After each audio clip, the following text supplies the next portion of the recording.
an important thing, especially now, Shana. What are some things that you've been doing when it's like your business is like the ship? You're literally trying to keep it from not sinking. We'll go down with it. I get it. It's not going to happen. Over my dead body is what I keep saying, because we built, it's like our baby. But like, how are you motivating other people on your team and stuff? Or, you know what I mean? Like, we have the doubts and stuff. Like, I don't even know how I'm going to make it through this day. What are some tips that you have to other business owners and stuff like it? You don't even have to be a leader, like in any position that Corey's in, where he has people that are on his team, to try to not be like cheesy motivational, but doing something to give some type of like connection, I guess. Yeah, I'll say this. We built from the ground up. We opened our new location in June. And I'll say I have an amazing team and such a good culture. Organically, we have grown, and I've been patient, and the team has been patient and organically growing. And so we have a solid foundation and great people on the team. So that's like the first thing that's carrying us through this. The next thing is just transparency. With that real quick, Chanel, because it can sound, can I let everyone know that that has been built up intentionally? It doesn't happen overnight. So when people are like, what am I doing wrong? Can I change it in a week? It's like, no, but you can start changing it now. But you've done that over years. Yeah, literally. It's been 8 years, and we just expanded to this new location last June. And I expanded the team and we expanded our offerings. And so part of it is from the standpoint of wellness, living well, personal development, community, and wellness is our standpoint. So I've always believed in healing and wellness for my own life to take care of me in order to take care of the team. What I will say is a huge struggle and goes back to your question of how do we get through this in this time? How do we motivate other people? I think part of it is sticking to our values and being transparent, upholding our standards, but realizing it's not going to be perfect, but also filtering that out into those honest conversations with both the team and all of our members and clients, hosting those meetings, which we just did this last Saturday, to say, hey, look, the reality is in the first 2 weeks, we let 70% of our contracts out of their contract by request. Cool. Wow. It was a huge hit. So having those conversations with my team to say, hey, look, business is about people. Here, we take care of people and we care about relationships.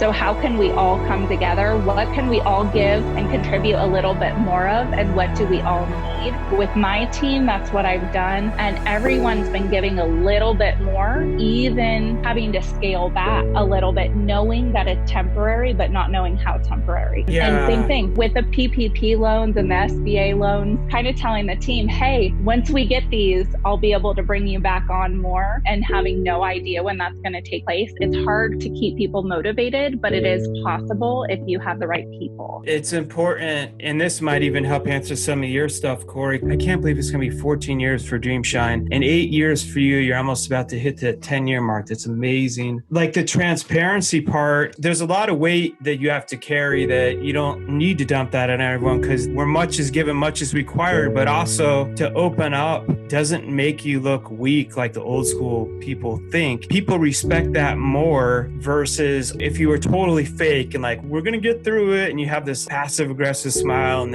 I don't ever feel fear when you're just like, look, we're all grown-ups. This sucks. We're giving 70% of the contracts back because we believe in the golden rule. We're trying to do our best to do what's right. I'm trying my best. I don't know what tomorrow is going to bring out. They see you working your butt off though. I'm doing hundreds of hours a week just on this set. Promise you it won't be for lack of me not putting in the effort. Everyone has different family situations. We have to innovate. We all have to be problem solvers. I figure out a way to like connect us all. We're like on an all group WhatsApp, but I had started that years ago with my team before even all this started, ways for us to be connected. And so a lot of that has helped later on, but that transparency piece, I teach my other leader, when in doubt, don't under communicate, especially in times of crisis. Over communicate versus under communicate. I'd rather say too much than too we live, because whatever you leave out, people are just going to start guessing and they're going to go to the worst case scenario. And honestly, sometimes just saying it out loud, even though it's scary, it's out there on the table and it's not the end of the world. That's what we're facing right now. From the consumer standpoint, I mean, we exist to serve our clients, to help them live well in all kinds of modalities. And so the transparency is not for me. This is what's going on, and here's how we're doing our best to adapt so that we can gather that feedback from the team, from the clients, and then we can say, okay, we're getting new information on a daily and a weekly basis. This is what we're going to pilot this week. This is how we're going to test it out, and then asking for that support. We're going to need your grace. This isn't going to be perfect. We're working hundreds of hours, but we need your feedback, and it's okay to give it. So I've had that virtual conversation to say, you can call me at any time. Here's how you can message me each week. I'd like your feedback. And I've told my team the same thing. What is working for you? I don't want you working for free. So I only want you giving above and beyond as much as you feel that you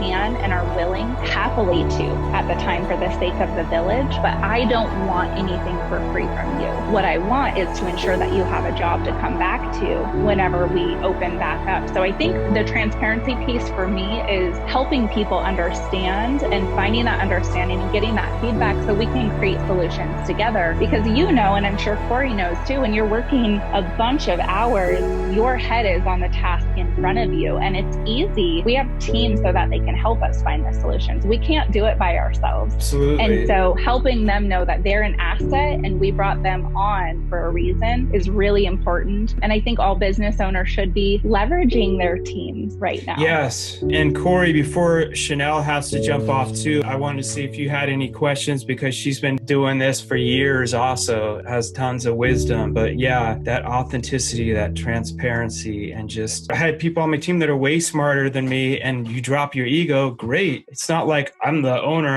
I should be the smart, you can do that better. Awesome. Thank you. Please. Because it's about the ship as a whole. We all have to make it better and keep getting through this.